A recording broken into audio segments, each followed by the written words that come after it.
აი, ყველა წარმოუდგენელია ეს ყოველივე, აი ესეთი ადამიანები, რომლებიც ფაქტიურად კი ქართველები არიან და ამ ადამიანებს არ ეძლებათ საქართველოს მოქალაქეები რო იყვნენ და აგერ ადამიანები, რომლებიც ქართველები არიან და საქართველოს პასპორტი აქვთ და ნუ მენტალურად აბსოლუტურად არ არიან ქართველები და არც მენტალურად, არც ესე ვთქვათ, ფიზიოლოგიურად და ასე შემდეგ. არასდროს არ ყოფილა ქართველი კაცი გეის და ტრანსგენდერის თუ იმის პროპაგანდისტი, როგორც ახლა ჩვენ კადრებში ვიხილებთ, ერთ-ერთი აი ამ პროპაგანდინა ერთ-ერთი პოლიტიკოსიც იყო, რომელსაც სურვილი აქვს, რომ ხელისუფლებაში მოვიდეს და რაღაცა კონკრეტული მიზნები გაატაროს და ასე შემდეგ და უცბად აღნიშნავს აი თქვენ თავად იხილეთ რომ აღნიშნავდა რომ მას ურთიერთობა ქონია კაცთანაც, რავი კიდეს რაღაც სხვასთანაც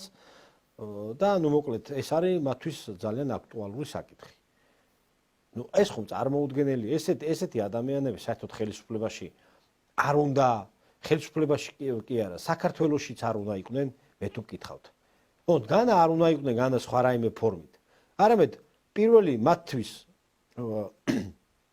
კითხვა უნდა იყოს ესეთი დასმული, რომ შენ აღიარებ თუ არა ქართულ ტრადიციებს და პატივცემს თუ არა.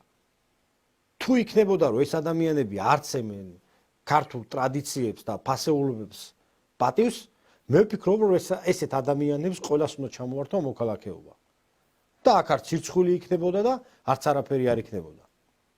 ესეთი პრეცედენტი გვაქვს ჩვენ დღესდღეობით, რომ დღევანდელი ხელისუფლება კრიმინალურ სამყაროში ეგრეთ წოდებულ კანონიერ ქურდებს არ აძლევს მოქალაქეობას. ზუსტად, აი ესეთი პრეცედენტი გვაქვს. და ესეთი პრეცედენტი უნდა გაუკეთოთ აი ამ ეგრეთ წოდებულ გეებს და ტრანსგენდერებს თუ ლესბოს, ნუ მოკლედ ვინც არიან.